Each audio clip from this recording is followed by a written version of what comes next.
জয় হিন্দ, নমস্কার। এখন আমরা রয়েছি পুনেতে, ঠিক আছে? পুনেতে আমরা এগুলো একটা পার্কে হাঁটাচলা করছি। আমি রয়েছি, আমার দাদা রয়েছে, সুমনদা। তো এই যে পার্কটা দেখছেন এবং পার্কের সাথে সাথে এখানে অলরেডি আপনাদেরকে দেখেছি কীরকম পুরো কংক্রিটের জঙ্গল আর কি। এবং বিশেষ করে আমরা যে পার্কে ঘোরাঘুরি করছি, এই পার্কে কয়েকশো বাঙালি রয়েছে এই মুহূর্তে আর কি। পার্ক মানে পুনেতে তো গাছ টাছ বেশি নেই, তো সেক্ষেত্রে কী হয়েছে, মানুষ খুশির জন্য মানে একটু শান্তির জন্যই পার্কে আসে আর কি। এইবার এই পার্কে এসে একটা জিনিস লক্ষ্য করলাম, এই যে বিল্ডিংগুলো দেখছেন, পুরো যে বড়ো বড়ো বিল্ডিংগুলো। এবার বিষয়টা হচ্ছে এই বিল্ডিংগুলো কাদের জানেন? এখানে ম্যাক্সিমাম যে বিল্ডিংগুলো মিনিমাম 25% বাঙালিই পেয়ে যাবেন আর কি। এবার দাদা, এই যে বাঙালিরা এখানে আসছে, এর কারণটা কি? এটা বাংলার উপরে কি এফেক্ট ফেলছে মনে হয়? বাঙালিরা আসছে মেন কথা নয়, মেন কথা হচ্ছে লাস্ট 25 বছরে কলকাতার মিনিমাম 50-60 হাজার কোম্পানি বাংলা ছেড়ে বিভিন্ন জায়গায় নিজেদের ব্রাঞ্চ করেছে এবং বাংলা সম্পূর্ণ ছেড়ে দিয়েছে। এবং আচ্ছা। তারা গেছে হচ্ছে পুনে, বেঙ্গালুরু, আহমেদাবাদ, গুরগাঁও।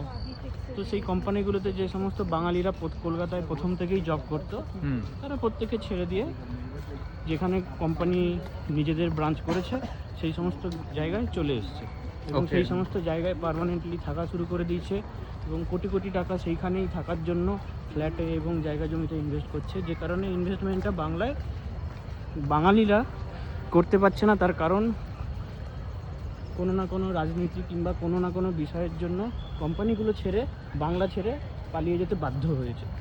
তো এইটাতে যদি দেখতে হয়, মানে যদি প্রতি বছর আমাদের কয়েক হাজার বাঙালিভাবে আসে, কোম্পানিও আসছে, হাজার নয় লাখ লাখ বাঙালি আসে, লাখ লাখ যদি দেখা যায়। এবার আপনি একটা হিসাব লাগান, সিম্পল মানে সিম্পল ম্যাথ।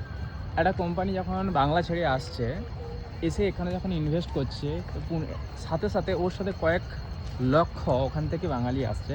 এবং বাঙালি বলতে কি বলুন, যাদের কাছে অ্যাকচুয়ালি যাদের অর্থ রয়েছে এরাই চলে আসছে এবং এরা এক একটা ফ্ল্যাট এখানে কিনে নিচ্ছে 1 কোটি 1.5 কোটি টাকা করে।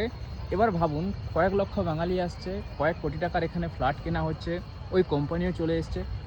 কত কোটি টাকা, শুধু কয়েক হাজার কোটি টাকা কিভাবে বাংলা থেকে আসছে, এটা আপনাকে আমি প্র্যাকটিক্যাল এক্সাম্পল দিলাম আর কি।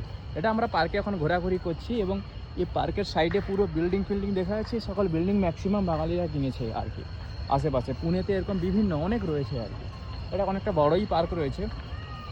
তো অ্যাকচুয়ালি বিষয়টা কি জানেন, বাংলার যেটা মানুষ, এটা খুব গুলামি মানসিকতায় চলে গেছে, ফ্রি এই সকল জিনিস। আর দ্বিতীয় কী জানেন, সিম্পল, তামিলনাড়ুতে রয়েছে কি জানেন, কোনো স্টেটে গভর্নমেন্টকে পার্মানেন্ট করা উচিত নয়, কিন্তু আমাদের এখন ওখানে 30-35 বছর একটা সরকার চলেছে, এরপরে 15 বছর। আমরা কোনো রাজনীতি সপক্ষেও নেই আর বিপক্ষেও নেই, কিন্তু বিষয়টা হয়েছে রাজনীতি এমন একটা পর্যায়ে পৌঁছে গেছে যেখানে দেশ ধর্ম সবটাই কিন্তু বিপর্যস্ত হয়ে পড়ছে আর কি। তো বিষয়টা যে সবটাই কিন্তু বিপর্যস্ত হয়ে পড়েছে। তো সেক্ষেত্রে আজকে আপনাদেরকে, বাংলার জনগণকে ভাবতে হবে আর কি।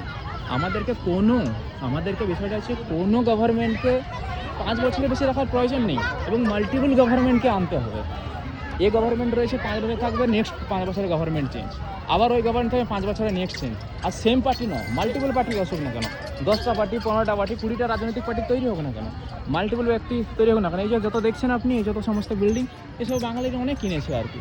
তো বিষয়টা হচ্ছে যতক্ষণ না আপনার থিঙ্কিং বদলাবে, এই রাজনীতি থেকে ইনকামের ধান্দা যতক্ষণ না যাবে, দেশের উন্নয়ন কিছুই হবে না। তো আমাদের নেতাকে গালি দেওয়াটা পরে, প্রথমে জনগণ নিজেকে গালি দিন। আপনি বলছেন আমাদের এত সমস্যা, তো দোষটা কিন্তু আপনার নিজেদেরই আর কি। এটা একটা কাহিনী ছিল আমাদের চলতে চলতে, ছোট একটা বার্তালাপ আর কি। আপনার ওপিনিয়নে কি, আপনার মতামত অবশ্যই জানাবেন। চলুন, এটা হচ্ছে পুনের একটা ফ্ল্যাট, দেখতে দেখুন, এগুলো সমস্ত বাঙালিরাই কিনেছে। তো বাঙালি শুধু কিনেনি, অর্থও কিন্তু বাংলা থেকে এসছে, এটাকে মনে রাখবেন। এইভাবে বাংলা ধীরে ধীরে করে মিটার দিকে যাবে আর কি, যে কন্ডিশন। আপনারা ওপিনিয়ন জানান। জয় হিন্দ, নমস্কার।